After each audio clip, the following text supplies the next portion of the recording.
السلام علیکم افغانستان بنډال نجیبې سره خدای دې وکړي چې تاسو روغ او جوړ اوسئ. زموږ نن بنډار هم دوه ډېر تکړه ډاکټران تاسو لرو ځکه چې دوه صحي موضوع تاسو لرو د صحت سره تړلې او په هغه باندې موږ خبرې وکړو. هغه موږ له تاسو سره د بنډار فیسبوک پاڼه او بنډار چې کوم انسټاګرام اکاونټ دی هغلته شریک کړي. تاسو کولی شئ چې د هغې د لارې او یا هم کولی شئ چې د ایمیل د لارې موږ سره خپلې پوښتنې شریک کړئ. صحیح ده. ډاکټر یاسمین هم لرو موږ له ځان سره چې هغې سره د ښځو ډېره مهمه یو موضوع ده هغه به ورسره ډسکس کوو. تاسو خپلې پوښتنې له موږ سره شریکولی شئ. خو زما د اشپزخانې خواته ځکه چې نوروز هم را روان دی او تاسو ګورئ چې څومره خلک ورته خوشحاله دي. هفت میوې به وي، خلک به یو خوا بل خوا ته ځي او ما ته چا ویلي چې ته به رخصتي کوې ته به ځې. ما ورته نه زه به نه ځم ځکه چې هلته کارونه دي. زما په 2-3 رخصتیانو باندې څه نه کېږي. زه باید لږ اوږده رخصتي واخلم که نه. نو دا به درته ووایم چې زما دا بنډار د دې هفتې اخرني خپرونې دي نن او سبا. هغې نه پس IPL شروع کېږي، کرکټ. بلې ها نو تاسو به د اریانا تلویزیون نه د IPL ټول میچونه ګورئ او خوند به ترېنه اخلئ او زه به لږ ارام وکړم، لږې چکرې به وهمه. صحیح ده ستاسو په اجازه باندې. خو په دغه چکرو کې په دغه رخصتیانو کې ستاسو دپاره کوشش کوم چې څه نور یو غټ سرپرایز تاسو ته ولرم. ډېرې ښایسته خپرونې درته جوړې کړم چې تاسو د IPL نه کله بېکاره شئ نو بیا وایي چې واو نجیبې څومره ښه کار کړی که نه. نو زه او زما ټیم په هغې باندې بوختېږو او ډېر تلویزیونونو ستاسو دپاره ډېره امادګي نیولې. خپل اریانا تلویزیون ستاسو دپاره ډېره امادګي، ډېرې ښایسته ښایسته خپرونې کنسرټونه تاسو لري. نو بس د هغې نه خوند واخلئ او کوشش وکړئ چې په نوروز کې د ځان نه نیګیټیویټي یا د منفي ځان نه دا سوچ او فکر او خبرې لرې کړئ. دغه نوروز نه خوند واخلئ او د دې نوروز نه یې شروعات وکړئ. نوی کال ده که نه.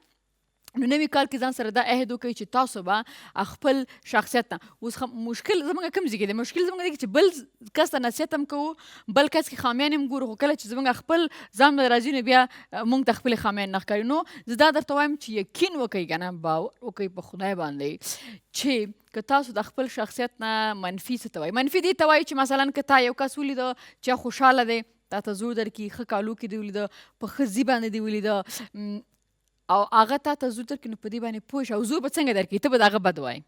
هغه بد که هغه کې که نه خو که تا د هغه بد وویلې نو معنا په دې چې ته بخیل یې، معنا په دې چې ته کم نیته یې او دغسې چې شي نو دغه نیګیټیویټي پیدا کوي. کله چې نیګیټیویټي پیدا کېږي نو بیا دا تا ته خپله هم کله چې ته غیبت کوې د چا بد وایې دا یو ګناه کې هم راځي، خپله ځان هم په تکلیف کوې او ذهني سکون دې هم نه. نو کوشش کوئ چې د بل په خوشحالۍ باندې، د بل په پرمختګ باندې، د بل په ژوند باندې خوشحاله اوسېږئ، خپل هم ژوند وکړئ، نوروز سلیبریټ کړئ او بل کس هم پرېږدئ چې څنګه یې هغسې ژوند تېروي. نو ډېر مشکلات به حل شي. دا چې تاسو د هر چا په کار کې کار لرئ او که څوک درته چې یو ګوله ډوډۍ راولېږئ کور ته نو بیا مو هوا وتلي او بیا به قلار ناست استئ. صحیح ده. نو دونه خو کولی نه شئ. نو چې دونه نه شئ کولی چا ته ډوډۍ نه شئ ورکولی نو خبرې مه کوئ.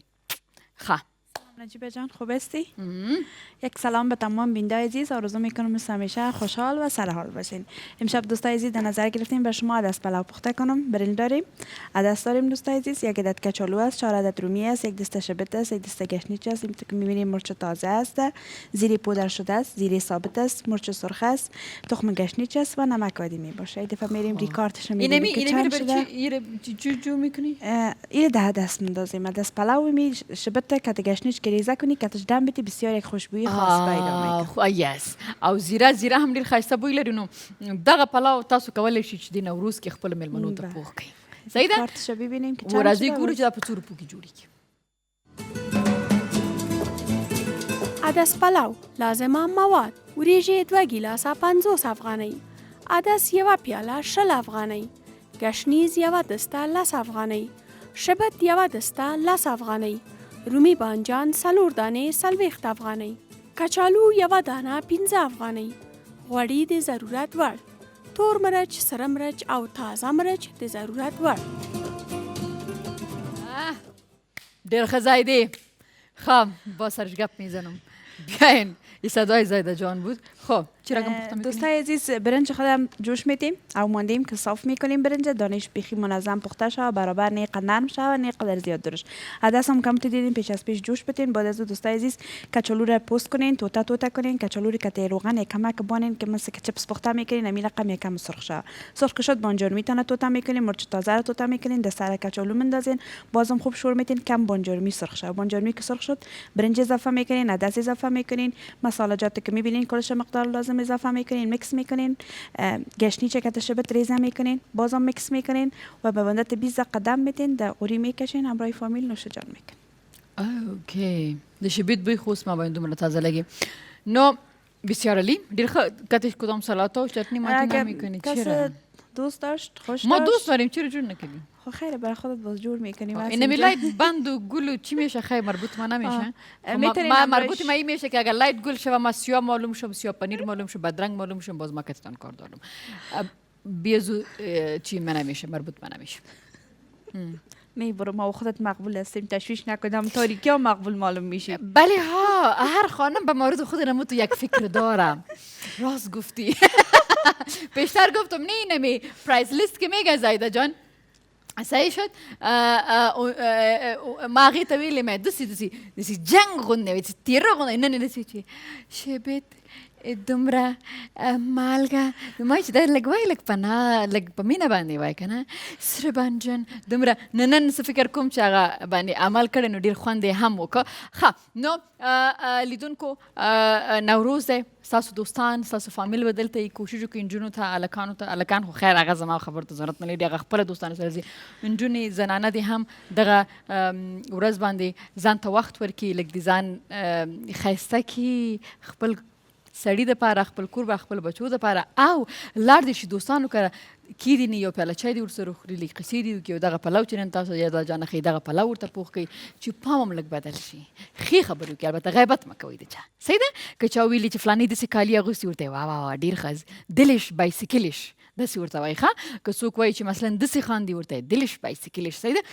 نو دا ستاسو غیبت چې کمیږي دغه د ستاسو د نیگیټیویټي یعنی منفي دغه احساس تاسو واټ منفي اوس نه پوهېږم چې په انګلیش کې پښتو څنګه درته ټرانسلیټ کوم یعنې دا نیگیټیویټي ختمیږي او چې کله هغه ختمیږي نو ستاسو ژوند به هم قلاري دا ټولنه به هم ښي او زمونږ چارپیچال او زمونږ خوا او شاته به ښایسته فضا وي ښایسته خلک به وي صحیح ده. ښایسته خلک د شکل نه یادوم روحیان یادوم یعنی خیسته روح والا خیسته خلق خیسته سوچ نظر والا خلق بیله مونږ سره اوس خیسته ولاړ شي دمه واخلي به خیسته بیرته راشي ډاکټر یاسمین بله مونږ سره دی.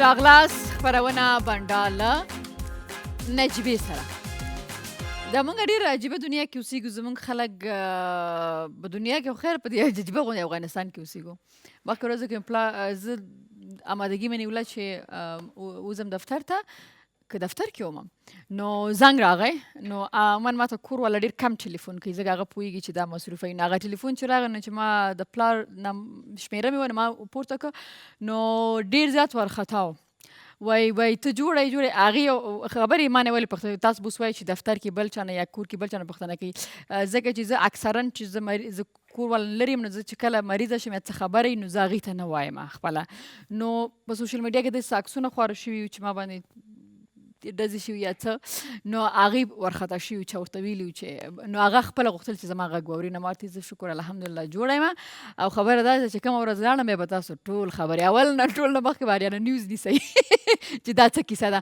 خو خبره دا ده چې څه مې چې غوښتل چې راشم څه کار وکړو د خلکو سره یو بدلون باید راشي. نو بدلون ډېر په اسانه نه راځي، هغه څه قربانیانې هم غواړي او همیشه چې په یو ټولنه کې مثبت بدلون هم راځي نو هغه ریزست کوي څه خلک که نه چې هغه ونه شي، ځکه هغه خپلې کمزوریانې نه غواړي چې ښکاره شي که نه. خو موږ او تاسو چې زحمت باسو کار کوو نو مخکې ځو نو یو مې دغه ویل چې زما کور ولې دې پریشانه کېږي نه، بس چې تر څو پورې ژوندی یم خو ژوند مې لیکلی یم چې تر څو نه یم نو والله که مې لندن کې هم چا نه خلاصه کوي.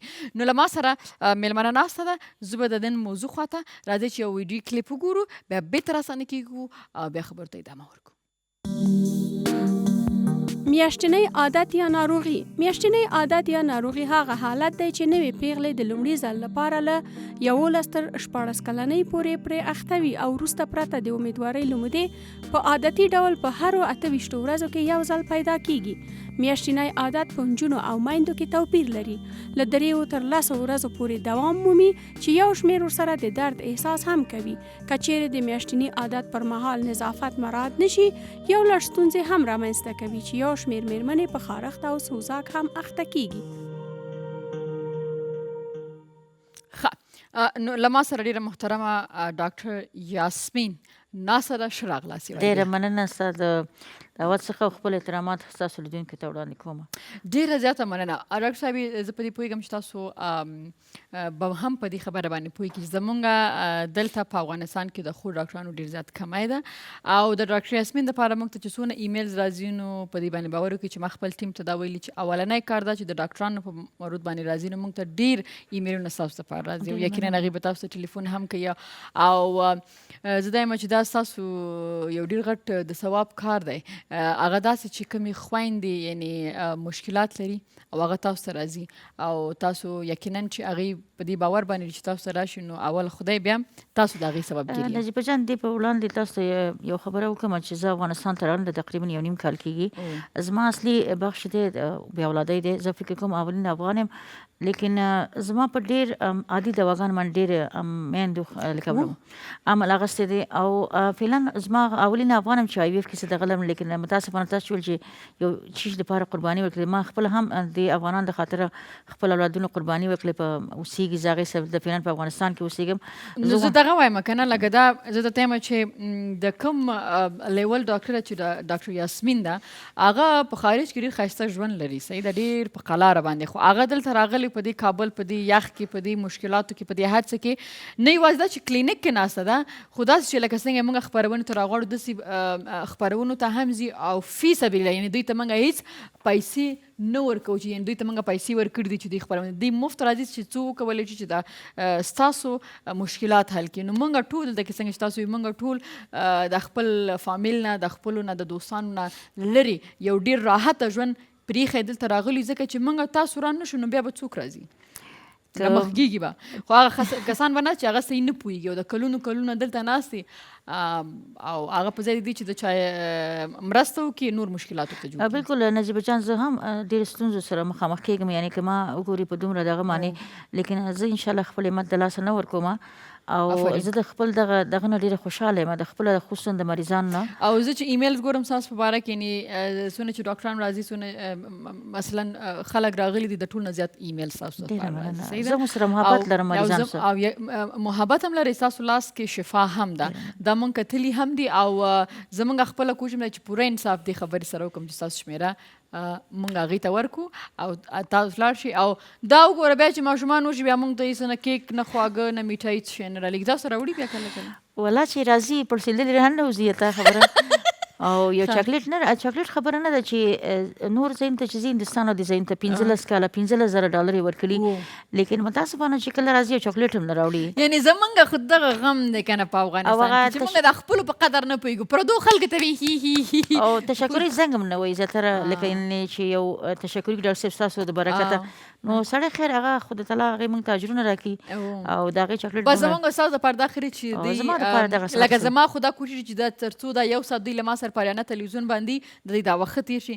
ستاسو دپاره دا ډېره ده چې دوی ته خدای الواد ورکړي د دوی کوم مشکلات حل شي، دا زموږ دپاره غټه خبره ده. باقي نور راځو موضوع خواته او د موضوع اولنۍ پوښتنه مې دا ده چې ستاسو په نظر د ډاکټران څه وایي چې یو نجلۍ مریضي اول ور باید څو کلنۍ کې راشي نو نورمال ده؟ نو نجبه جان د دې خو مختلف عمرونه راپورونه لیکلي دي په کتابونو کې طبي، لیکن زیاتره د 11 نه تر 15 کلنۍ پورې باید د 11 کلنۍ نه تر او بیا ځینې کتابونو کې چې 13 کلنۍ نه تر 14 کلنۍ پورې اساس دغه تم راځم نو مختلف وختونه او ځینې وخت کې ځینې جنکۍ ماشاءالله دومره غټي زر غټي چې 9 کلنۍ کې د هغې سایکل راځي هغې ته موږ پریمیچور طلاق کوو نو هغه د خپل وخت نه راځي هغه یو کله چې دا ضروري ده چې کله یو ماشومه لکه 8 کلنۍ 9 کلنۍ نه واوړي دغه د قدرتي خدای تعالی یو نظام دی چې یو ښځې ته لکه ریپروډکټیو سیستم چې ورته وایي هغه ورکړی دی دا پښتنه یو خبرې ولې وکړم په دې خاطر که کله دا د تاسو چې کوم عمرونه ویل کنه ما ډېرو خلکو د تاسو چې 9 کلنۍ کې یا 10 کلنۍ یا 11 کلنۍ کې هم مرض دی شي صحیح ده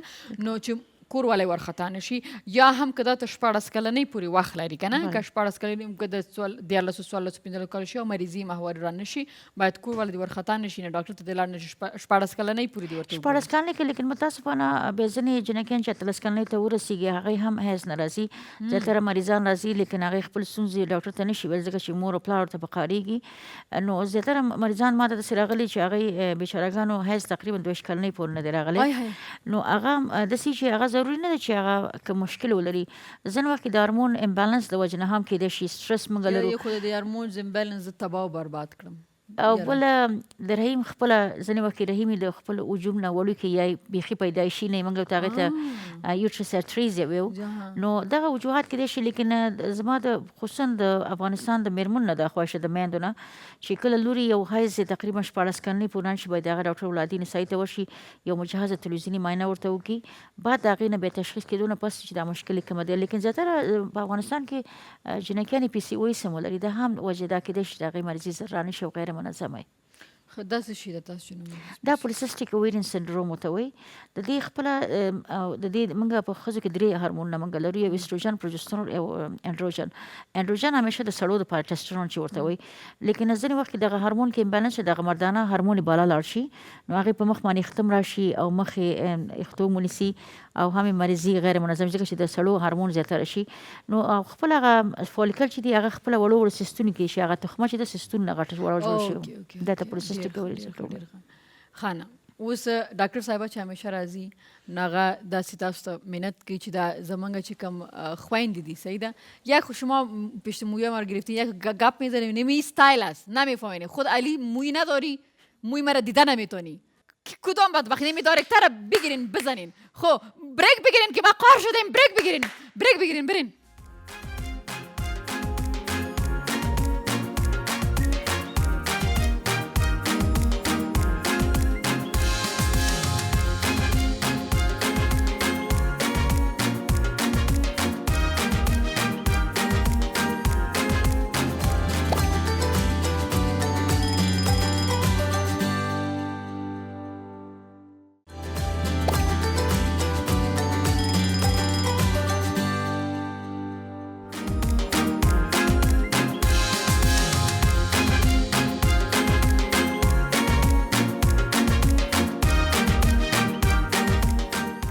راغلاس خبرونه بندر د نجیبې سره دا اصولي د زما څنګه اعصاب خرابېږي په خبرونه کې نو ما خبره کنټینیو کوم او خبره مې دا کوله چې څنګه ډاکټر صاحبې دا ویلي چې میندې دي باید خپلو لوڼو ته متوجه اوسیږي یعنی مخکې موږ په دې ډېر پروګرامونه کړي دي که په پیغلتوب کې تاسو لور مشکل ولري هغه زر تر زره ډاکټر یعنی ګاینکالوجسټ ته یعنی ښځانه ډاکټر ته بوزني چې مشکل یې حل کړي بیا وروسته بیا هغې باندې دویم دریم واده کوي ځکه چې الوادې نه یا هم په ډاکټرانو باندې ګرځئ نو ښه خبره دی او خویندو هم دی چې څه مشکل لرئ مور ته به دا یم چې ځان نه ببه مه جوړوه لور چې درته کوم مشکل وایي هغه وګوره او هغې باندې ځان پوه کوه وروسته بیا ته خوري نه بخی او دې کې هېڅ خبره نه ده نن سبا خصوصا دنیا مخکې دي دومره ورسره مشکلات هم پیدا کېږي دغومره خلکو ته مریضیانې هم پیدا کېږي او د مریضۍ چې په وخت باندې علاج وشي نو دا زه دلته ولې ناست یم دا ډاکټر صاحب دلته ولې راځي ځان ستړی کوي خو دې د ستاسو دپاره او زما مور خبره تاسو وایي چې شرمیږي که نه خو نجونې نو زما مور یو متل کوي وایي شرم مې کو بیخت مې خط نو بیخ خپل مو باسئ او په وخت باندې که مشکل زموږ خویندې لري باید مور ته وایي او مور دې مهرباني وکړي د خپلې لوڼې دې ډاکټر ته ورښکاره کړي چې سبا پې بیا خفه نه یې ښه اوس دې خبرې ته راځم چې دا ماهوارې کې لکه زموږ چې نن کوم موضوع ده اکثرا درد لري ډېر زیات نجونې صحیح ده نو ډېرې چې دي یعنې بې حده پورې درد لري او دا درد بیا ما زه فکر کوم چې اوله کې نه بیا وروسته شروع کېږي دې باره کې راته دا درد ولي د دې به زه تاسو نجبه جان مخکې مو دې ته موږ پري منسترل سنډروم ورته وایو دا د مریضتیا نه مخکې عوامل دي هغه مېرمنې چې کله حیض راځي جنکیان چې نوي ځي هغې د سیدې چې ورته وایي سینو کې هم ډېر زیات سختېږي زیاتره په خېټه کې درد راځي په شا په شاته طرف ته هم درد راځي په ملا ډېر درد راځي ځینې وخت کې هم زړه بد کېږي د ډېر درد د وجې نه سردردي هم په راځي او هم زیاتره وخت بعضې مېرمنې پکې خېټه خرابېږي دا خپله یو سمټم دی چې د خپله د حیض نه مخکې قدرتي طور باندې راځي که تاسو وګورئ خپله سایکل د 4 برخو نه جوړ شوی دی یو موږ ورته فولیکولر فیز ویو دویم ته موږ اوولوشن او دریم ته لوټل فیز بیا منسټریشن ورته ویو نو دا د رحیم مختلف مرحلو نه تیریږي نو دا خاص او هم په دې کې ځینې جنکو ته ډېر زیات قهر ورځي ډپریشن چې ورته پیدا کېږي یو خبره چې ته ورکړې دا ورته دوه موسم خو زیاتره ښځو کې دی شیشه کې نه جوړې شي بس هغه دغه دی چې د هارمون بیلنس نه پاتې کېږي تاسو مخکې هم دا خبره ورته وکړه ایسټروجن پروجسترون او دغه هارمون امبیلنس شي نو د دغه وجې نه او بل چې د ملا درد فعلا چې راځي دغه خپله که تاسو وګورئ رحیم د ملا سره لکه د ولادت لیبر پین چې ورته وایي نو موږ خپله فرینک نرو ډېر نږدې ده د رحیم سره نو کله چې دغه درد راځي دغه مېرمنې ډېر د لاندې خېټه کې ډېر احساس کوي او یو خصوصا داسې یو درد دی چې داسې ارامه درد دی داسې درد نه چې ناڅاپه یو ځل تروبینګ چې ورته لکه داسې د ډل پین چې ورته وایي لکه ارام باندې راځي او ډېر سخت درد دی که نه او هغه هم پښو ته ځي بیا هغې نه پس زیاتره جنۍ دا احساس کولی شي چې دا هېڅ نشي پاسېدلی زیاتره بلیډینګ ورته شروع شي نو هغې ته چې کله وایي ته پاڅېږئ هغه وایي چې مور درد مې ډېر زیات دی نو هغې دپاره یو مور ته باید دا ویل پکار دي خصوصا چې یعنې دا نورمال خبره ده دا نورمال خبره پري منسترل سنډروم ورته وایي نو بیا زیاتره تاسو مخکې مې یو ځله دې باندې بحث کړی چې دغه ځینې ډاکټران ته وایي چې دغه د واده نه پس دغه درد ورکېږي ایګزیکټلی لیکن دا حقیقت نه لري په دې کې ځکه چې زه تاسو ته یو خبره وکړم چې د دې زه به تاسو ته خاص وجه وښیم ځکه چې هغه مېرمنې چې کله درد د وجود کې ډېر زیات راځي کله چې واده وکړي کله چې بستري کوي نو هغه خاص د هغې هغه یو اکسیټوسین ورته موږ یو هارمون دی چې هغه پیچوټري ګلینډ دا کوي نو هغه په یو خاص هارمون باندې دغه کېږي انډوپینز ورته وایي چې کله په انډوپین باندې هغه اغېزه وکړي هغه خپله په رحیم کې موږ دغه لرو د غوښې چې ورته وایي سموث مسلز په هغې باندې تاثیر کوي هغه مسل ریلاکس شي نو هغه درد یو وخت لپاره ورک شي نو دغه وجوهات دي چې دغه انډوپینز دغه خپله د ریلاکسیشن چې کوي دې ته موږ ریلاکسینګ هارمون یو نو دا ضروري ده چې دا باید هغې سره ورک شي دا به د واده سره ورک شي دا ضروري نه ده او دا درد چې دی دا نورمال دی دې ته دې ورخطا کېږي نه صحیح ده لیکن ځینې خوراکونه هم په درد باندې ډېره بده اغېزه کوي لکه که تاسو وګورئ موږ لکه ماسته شوده چې د موږ ډایري پروډکټ چې ورته دا هم تاثیر لري او هغه جنکیان چې کله ډېرې مرچ واله ډوډۍ خوري سپایسي فوډ چې ورته وایو هغه خپله هم خېټه کې یو قسم ګیس او بلوټینګ پیدا کوي او بل که تاسو وګورئ زیاتره نه یعنې تاسو د مستو د چکې او د شړومبې دا خبره وکړه یخ شیانو نو آیا په مریضۍ کې یخ شیان نه دي لیکن تاسو وګورئ چې خپله ډایري پروډکټ چې دی هغه خپله یو دغه لري یو موږ ورته امانو فیټي دغه لرو هارمون د ورته وایي لیکټیک دغه ورته وایي هغه خپله په دې هارمونو باندې ډېر غټ تاثیر کوي نو هغه خپله درد ټریګر کوي خبر تاسو ته ورسېدلی نو هغه داسې دی چې هغه به مختلف میکانیزم چې هغې ته زلاړ شي بیا مریضان نه لکه اوس تاسو څه وایي چې باید نجونې په ماهواره کې باید شوده ماسته او چای څښل ډېر کافین هم ډېر درد شروع کوي مېرمن ته او هم چې کومه ډوډۍ کې مالګه ډېره زیاتي او کوم خوراکونه کوم چې ډېر زیات دغه خوري بوره چې خوري بوره هم خپله انسولین زیاتوي بیا کله چې انسولین زیات شي هغه انډروجن هارمون زیات کړي نو هغه ایسټروجن پروجسترون لو کړي نو تاسو چې تروش لکه مرچ او دا پروسس فوډ چې ته موږ دا فرنچ فرایز چې ورته وایي چپس چې ورته وایي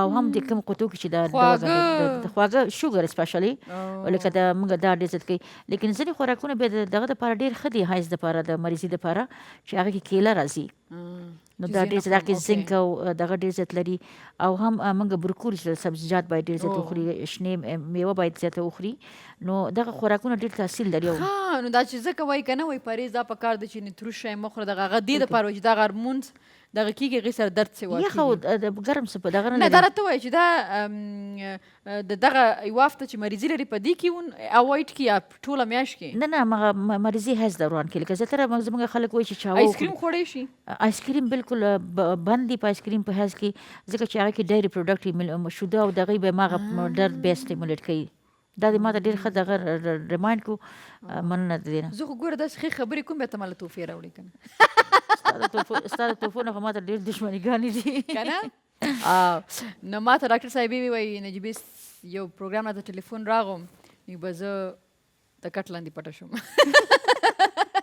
ډاکټر صاحب ډېره زیاته مننه چې راغلې. خیر اوسې کور ودان غوښتل مې چې زموږ خویندې دغه مسله لري نو کوشش کوئ چې مثلا دغه ورځو کې مرچ ترش شیان چې دي هغه ترش شیان چې دا ونه خوري یعنې ډېرې نه مطلب دا دی چې شودې او مستې او دا شیان لږ اوایډ کړي نو ډېره زیاته به ښې آیسکریم په دې خاطر چې په هغې کې هم شودې نه استفاده کېږي نو په دې خاطر کوشش وکړئ چې هغې نه دا څو ورځې پرهیز وکړئ صحیح ده.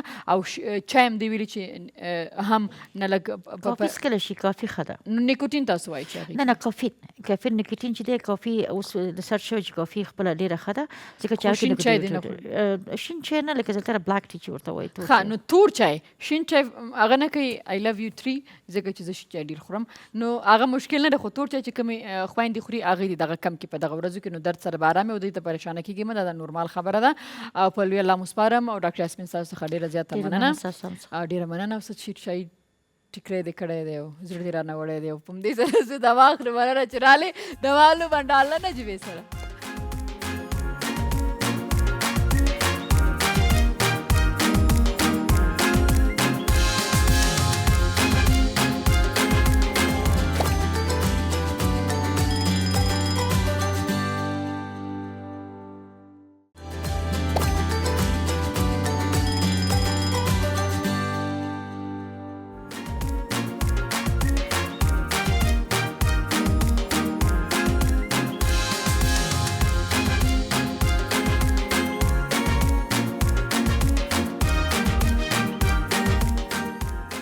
راغلاس یو وارې بیا خپرونه بنډال له نجیبې سره.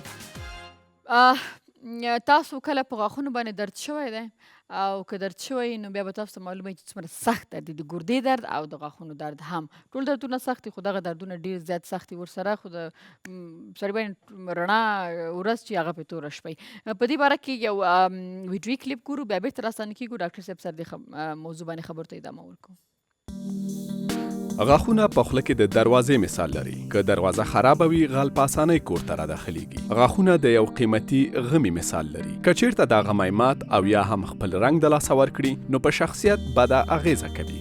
د غاښونو په اړه څو لنډې خبرې. غاښونه داسې یو قیمتي څیز دی چې ساتنه یې د یو خزانې په شان پکار ده. د ګنیو په ژولو سره مو غاښونه کلکیږي. د لویانو لپاره د برس استعمالول ښه دی خو مسواک د برس څخه ډېر ښه دی ځکه چې دغه یو سنت عمل دی او د اوریو ورزش هم ورسره کیږي. د یخو سیزونو څخه وروسته سمدستي ګرم سیز مه استعمالوئ او د ګرم سیز وروسته یخ مه استعمالوئ ځکه چې دغه عمل غاښونو ته زیان رسوي. د حمل پر وخت یوه مور باید خپلو غاښونو ته زیاته توجه وکړي. د غاښونو تار څخه استفاده وکړئ. د سګریټ نسوارو د استعمالولو څخه ډډه وکړئ. ماشومانو ته چوشک مه ورکوئ. د غاښونو د ګټې لپاره په کال کې 2 ځلې هرومرو ډاکټر ته ورشئ. په خپلو خوراکو کې د سبزي استعمالول غاښونو ته فایده رسوي. د زیاتې غوښې د خوړلو سره مو غاښونه متاثره کیږي.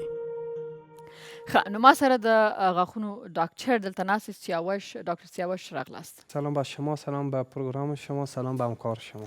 و علیکم ستاسو سلام.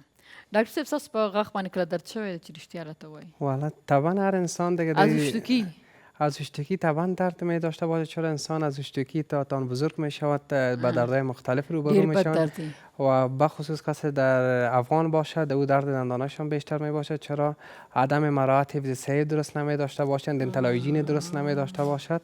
طبعا یک درد دندان ناشی از دردهای مختلف است. سایر وجود انسان هم درباره میگیره. کدام وقت تجربه کردین که دان درد داشته باشه و آهنگ بشنوید درد دندان داره؟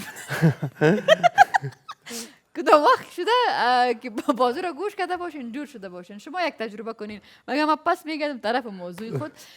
دکتر صاحب خود تا وایي چې هغه کم وجې دي چې هغې په وجه زمونږ د غاښ په درد اخته کیږي یا زمونږ غاښونه درد کوي. عوارض بسیار عوارض مختلف داره و عدم حفظ صحی ما رعایت نشه و دنتال هایجین درست نداشته باشیم و دندانهای ما را حفظ صحی درست نکنیم و سوال هم ده است و غذای ما شما میخوریم هر چقدر غذای ما مدرن باشه مدرنایزیشن بخوریم به خصوص امروز صبح خوراکای ما بسیار به شکل فاست فود میگیم و همین فست فودها کارش یک اثر منفی یک نگاتیو بالای دندانا داره، باعث کریس دندانا یا باعث با عامیانه با ما با کرم خوردگی دندانا مشهور هستن میگن و همچنان به حساب پشت ما شما میگیم که چینجه شده دندانای ما شما. همین غذای روزمره ما، فعالیت های روزمره ما، چیزای کیمیکال استفاده میکنیم. مردم ما از خوردگی میشینه میگه تنها میگه کاکائو زیاد میخوری، چاکلیت زیاد میخوری، دندانایت باز چینجی میزنه. ریسرچ های جدید نشان داده کاکائو و چاکلیت و کافی و به خصوص کسای شیرینی زیاد میخورن و دندانایشان بیشتر مقبول میباشن، شاینینگ می داشته باشن و دندانای زیبا می داشته باشن. البته خوردگی میفهمین. عکسای ما که از خورد کسم عکسای ما ده هر عکسایم دارن تو گج آمده گریان داره. مادرم گفتم چرا؟ میگه تو که خورد بودی کل دندانایت سیاه، میگه چاکلیت زیاد میخوردی و به خاطر در هر عکس میگه تو گریان داری. سوال خوب سه اشاره کردین. در زمان شما بود وقت چاکلیت ها به کیفیت بود. چاکلیت ها به کیفیت بود با ما اساس فایر کرد دکتر سرم. اوکی. حالا نسبتا کوالیتی ها بهتر شده و مدرن هم است. اگر چاکلیت های به حساب کمپینی بیشتر خوبتر ما راجستر شده باشن بخورن دندانایشان قابل ساید افکت. اوکی. مثلا آل هم متوجه باشیم که مثلا کمپانی خوب اگر باشه چاکلیت بخورن صحیح است، اگر کمپانیش خوب نباشه دیگه بازم کار خراب است دیگه. باشم کسای به حساب فود کنترلر میگم یا درگس کنترلر می باشد باید و تحت بررسی خود قرار بدن کدام موادهای بی کیفیت و نگاه کیمیکال دارن و بخصوص کدام نوشابهاتی بسیار با شکل گازدار می باشد هم میگیره اطفال خودشان استفاده میکنن یک اثر منفی می داشته باشد. و کسایی که بعضی مسالجات به حساب همکار شما هستن در دیگ اضافه میکنن و بعضی هم کیمیکال های بری می باشد بالای اتاک میکنن، بالای بیره، بالای جافدان، باعث کانسر جافدان میشه. چرا؟ زمانی که هر نوع مسالجات در دیگ ما استفاده میکنیم یا میوه‌جاتی چیزا رو میگیریم به شکل خشکی چیزا بعضیشان تثبیت باشن. چقدر خوب دکتر صاحب، چقدر خوب گپ. دکتر صاحب خوب هستی بخیر؟ تو که نبینی برنامه ما نمیشه که تو نبینی. سلام علیکم، خوب هستی بخیر؟ به خاطر از اینکه دکتر صاحب نام خود از سند خورد خیلی موفق هستی. زنده باشین. کلگی از پیشت راضی است. خواهش میکنم. میفهمی چپلوسی چرا میکنه؟ به خاطر که دندانش مشکل داره، میگه که پیش بریم فیس نگیره، مگم فیس بگیری. نه بگی دکتر. هر کس دکتر صاحب کار چاره دیبری بره. خوب شد کمپاین کردم. میگه نه اونجا باز بره چیغ بزنه. دندان است که لذت دان است. دندان است که لذت دان است، ورنه دان و بی دندان دروازه امام است.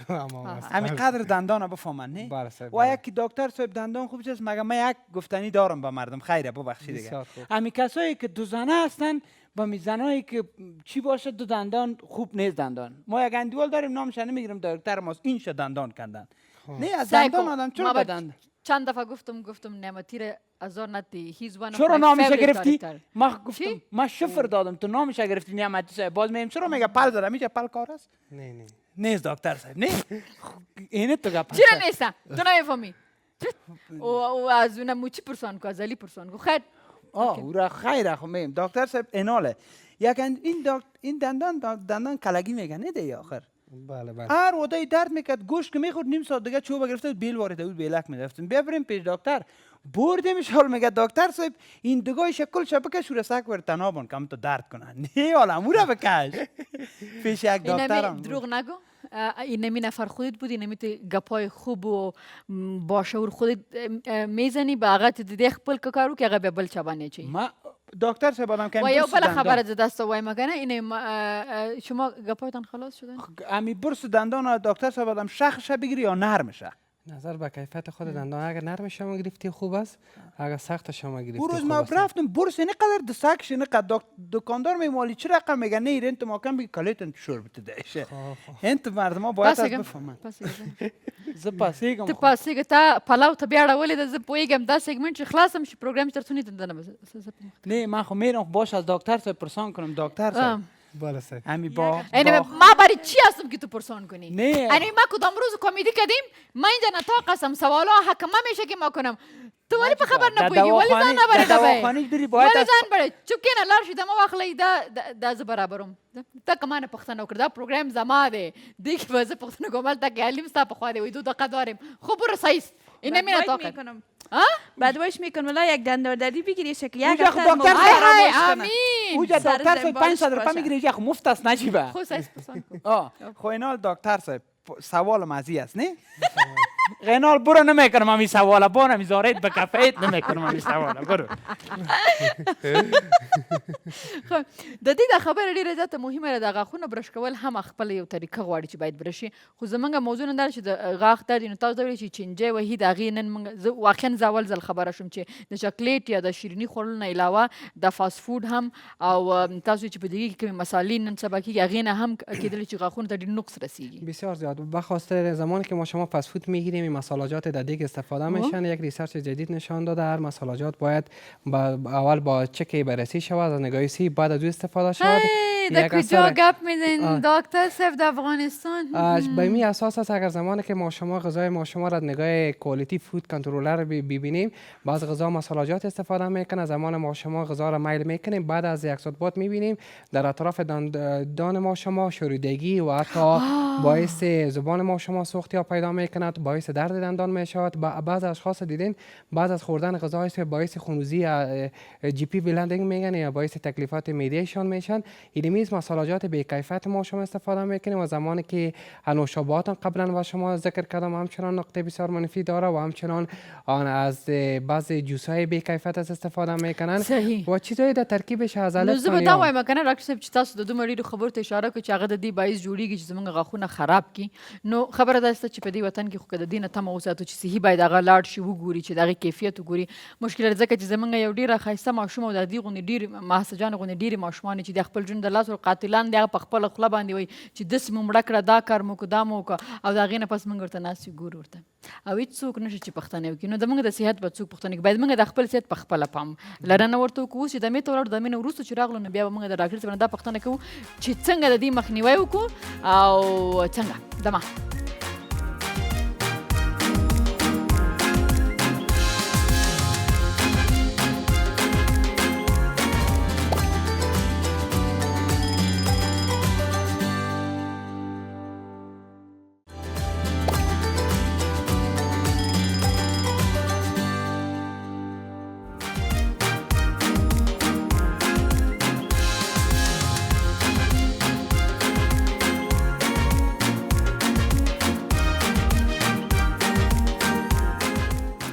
راغلاست خپرونه بنډال له نجیبې سره او همدې سره بیرته راځمه په دې خبره باندې ډاکټر صاحب دا زموږ خلک چې دي چې تر څو د مریضي ځای ته ونه رسي نو دوی نه ځي ډاکټر ته همدغسې د غاښونو درد چې تر څو د دوی د غاښ دورې دومره ونه پړسېږي یا درد ونه کړي ډېر بد نو هغې ډاکټر ته نه ځي یا دوا هم نه خوري صحیح ده نو دا راته وایستئ چې څنګه د دې ما نه خپله پوښتنه هم ګډوډه شوه ډاکټر صاحب د بګې مې درته ویلې که نه نو اوس دا راته وایي چې کومو غاښونه چې مثلا چینجی وهلي موږ څه وکړو باید در قدم اول اگر زمانی که دندانه ما کریس یا چینجی یا کنخوردگی می داشته باشد ما شما باید هر 6 ماه بعد با ملاقات با دکتر داشته باشیم یا بنا ملاقات های متداول می باشد و سوال دوم زمانی که اگر یک کریس پیشرفته نشه یا کنخوردگی پیشرفته نشه به مریض درد پیدا نمیشد اگر اطراف دندان ما اگر رنگای نسواری رو میبینیم یا براون میبینیم یا به رنگ بلک می باشد یعنی چینجی یا به شکل وایت هم بعضی وقت آف وایت می باشد اگر این چیزا را در اطراف دندان ما میبینیم اسپوتا یا نقاط در اطراف دندان دیده شود هر چیز زودتر با دکترها مراجعه کنیم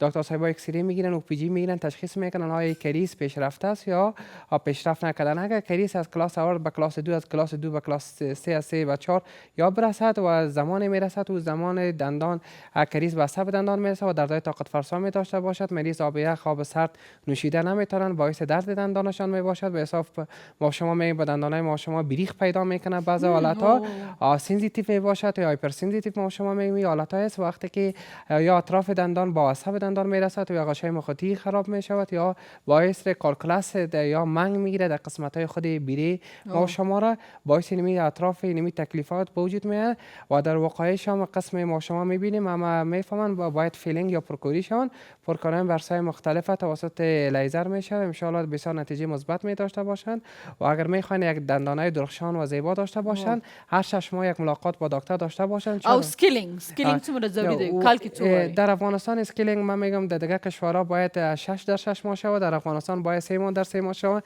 چون از شروع زندگی ما شما قبلا با شما استفاده کردیم اگر شما ما شما بررسی کنید فست فود ما شما چقدر روزمره میگیریم و چای چیزا رو ما شما زیاد میگیریم و نوشابات زیاد میگیریم. اینمی باعث میشه منگ دندان یا کالکولاس دندان در اطراف دندان ما با وجود بیاید، باعث که اطراف دندان ما با کرم خوردگی یا باعث وقتی که برس میکنیم، زمانی که دیدیم در جریان برس بیرای ما خونریزی داشته می باشد یا زمانی که غذا رو میخوریم باعث خونریزی چیزی می باشد و در اطراف دست ما رو در قسمت های بیری ما تچ میکنیم یا در قسمت های گم بیره تچ میکنیم، باعث بلیدینگ چیزا میشد. هر چیزا رو عوارض دیدیم باید هر چیز زودتر با دکتر صاحبا مراجعه کنیم. دکتر صاحبا ما اسکیلینگ کنیم. اسکیلینگ با امروز سبب دو نوع است. یکی سیمپل اسکیلینگش یکی توسط لیزر میشه و مریض نه درد می داشته باشد و نه پن می داشته باشد و نه کنم بریخی می داشته باشد. ولی لیزر سیستم پیشرفته است و مریض ما شما پیش از پریمدیکیشن میکنیم، دوا میدیم، اولمون منگای یا کالکولاسایشان صاف شوه یا نرم شوه. بعد از 3 دیز و بعد از 3 روز ما میتونیم او را با واسطه لیزر صرف توسط یک لایت ما او دندانا را با مکمل منگار از بین ببریم. اگر بعض حالت ها منگا پیشرفته باشد ما او را با حالت های سرجری ریفر میکنیم، یعنی به نام گرم سرجری میگن یا به نام سافت تیشو سرجری میگن، یا قسمت های خود غشای مخاطی جاف دندان یا قسمت های بیریشان مکمل ما پس میکنیم، کات میکنیم، دوباره ریپیر میشه. اوکی. زمونږ کوشنیان چې اکثرا غاښونه چې چینجی وهي کنه نو هغې دپاره زه یم چې دا وخت ما ګورو نو دا میندې دي څه ورته وکړي؟ از اطفال که ما شما از طرف شب و زمانی که از شیرهای خشک استفاده میشه و یا مادرشان برست فیدینگ میکنن یا شیر خودشان میتن و باید هر 3 ساعت بعد به اندازه نیم یک 20 سی سی یا 30 سی بهشان آب جوش داده شود، آب شیر گرم باشد و زمانی که اطفالی آب میگیرن یا آب عادی بتن بهشان و اینمی کربوهیدرات ها اینمی شیر خشک یا همه غذای روزمره را میخورن در اطراف بیرهشان با جای میمونن، اونمو باعث پاک میشن و اگر میخواین بیرهشان اطفالشان هم چی رقم وقایه کنن، اطفال البته شیردهی باشد و همیشه یک تکه صافت در قسمت های انگشت خود بگیرن. زیاترشون هم گاسپت که میباشن. گاسپت میباشد. گاسپت تبا چه وایو؟ گاسپت میگیم. خب گاسپت میگیم و دارید مد افغانی برشنام ندارم. و گاسپت به قسم ما شما تصریف میکنیم. اگر کسی گاسپت نمیشناسن یک تکی بسیار نرم باشه یا تکای مرمر باشن و او را با انگشت خود تو بتم و قسمت های بیریم بنداش و قسمت های اگر بعض بنداژها را ما شما چک کنیم، اگر بعض بنداژها بسیار سخت می باشد او را یک نیم ساعت 45 دقیقه در آب گرم میمانیم. زمانی که او صاف شد باز در اطفال استفاده میکنیم، اطراف بیریش پاک میکنیم تا باعث و این اشتکای 6 ساله و 7 ساله و 5 ساله و 4 ساله و زمانی که اگر 5 ساله و 6 ساله اشتکای در اطراف ما شما قرار میگیره، دندانشان باید مادرایشان چکاپ مهم کنن و با دکترها رفتن میتونن. از نگاه اقتصادی و فشنال پرابلم می داشته باشد و مادرها باید هر روز دندانایشان اگر روز نمیتونه هفته یک بار نمیتونه دما یک بار و یک قاشق بگیرن و با واسطه قاشق و اطراف دندانای طفل خودش چک کنن ببینن کریس دارن یا ندارن. میتونن قاشق دست چپاو نیست یا کی خکاری معلوم میشن. اگر در صورت که کریسی چیزا می داشته باشن یا کرم خوردگی یا چینجی و یا باعث بدبویی دانشان می داشته باشن با دکتر صاحبای اسپشیالیست مراجعه کنن، باعث تداویشان شروع شون و این در آینده دچار کنه مشکل بعد دچار نشن. اگر میخواین یک شخصیت خوب قابل فوق العاده عالی باشین، یک لبخند زیبا داشته باشین، در کودکی میتونین دندانای زیبا داشته باشین تا در آینده یک شخصیت قابل قبول در جامعه قرار بگیرید. ډیر ښه. او دا توی چې د غاښون چې کوم لوی کسان دي منګه که موږ غواړو چې موږ ډېر ښه غاښونه ولرو نو د وړوکي نه تر غټه پورې موږ باید څه کار وکړو؟ خپل غاښونه په ورځ کې یعنې په 24 ساعت کې څو وارې برش کړو؟ برش یک چیز مهمه. بعض دکتر صاحبا بسیار پای فشاری میکنن، باید دندانای ما شما رو باید تو ساعته یا 2 روز هر روز در روز 2 دفعه دندانای ما رو برش کنیم و مگر من در اینجا تان بعض حالت ها موافق نیستم. چرا؟ زمانی که اگر یک برش نمیتونه تکلیف کلان دندانا رو از بین ببرن، بیشتر از برش اگر دندانا رو ما شما دنتال فلاس استفاده کنیم یا تار دندان و این میتونیم دنتال فلاس هر دقیقه در جیب ما باشن، میتونیم از انتقال کنیم. هغه تار غوندي خرسيږي هغه مدیکیټډ می نه هغه نه هغه تار باندې در غاښونه په منځ کې کڅي هغه باندې پاک ونمور استفاده کنیم. میتونیم از برش کده دندانای ما رو کنترل کنیم. اگر در زمانی که دندانای ما رو بعد اول دنتال فلاس کنیم، بعدا همیشه چیونگم یا ساجق بجویم و ساجق هم کیفیت های بالا داشته باشه، البته تثبیت باشن و بعدا میتونیم دندانای ما رو روز یک بار 2 بار دندانای ما رو برش کنیم. چرا هیچ کس نمیتونن تایم ندارن در جریان روز روز 3 بار دندانه خودش برس او کنه. دا ډاکټر صاحب کوم دا فلاکس ویل کنه dental floss. او ډنټل فلاکس چې هغه کوم ویل دا که تاسو واخلئ نو هغه یو تاسو څه فکر کوم یو کال پورې کیږي. یک شب میگیرن و تقریبا به حدود 360 متر است و نمو کم از کم 3-4 سالشان بس میکنن. واو ما یو کال 4 سال هغه ویل او خبي او هغه مختلف فلیورز کې هم پیدا کیږي کنه. بالکل. نو هغه هم ډیر ښه. ډاکټر صاحب ډیر زیاته مننه. اوس موږ سره تاسو زموږ د غاښونو غمو خورو موږ بس تاسو د نس غمو خورو. الته پلاو تیار دی راځي چې اشپزخانه ته لاړ شو د پلاو ګورو چې څنګه دی. صحیح ده؟ مهرباني وکړئ راځئ. صحیح ده؟ ها یلدا جان واه دا واخلي ډاکټر صاحب دا واخله دا نه ده تاسو خورئ. ویلکم. او موږ ته زر وایي چې څنګه یې پخ کړې ده. ډاکټر صاحب دا خوراک غاښونو ته فایده لري او که نقص لري دا راته وایه کنی بیا زه نورې پیسې اخلم یلدا جانې څخه. بسیار خوشمزه پخته کردن. خب و کسی تکلیف دندان باشه هنوز بهتر است. کسی اگر دیابت داره هنوز بهتر است. بس کسی شکر داره چرا بسیار مساله‌اش کم زده و نمکش بسیار کم است. بسیار شیرین است. سبزی ویژیتریان است. سبزی بسیار اگر کسی به هر مریض باشه شفاست به نظر من. بخوان نبوگین امشب که برتون واسه امشار فعلا پیشکنه. تشکر دکتر صاحب. جان سپاس. دیر جات نه ما اساسا مشکا بلوخ شما بخورین ما میرم ما اجازه میگیریم شما نان تاسو. تشکر. ولی الله مسپارم خوش پاول رہی تل دی افغانستان د الله پامان.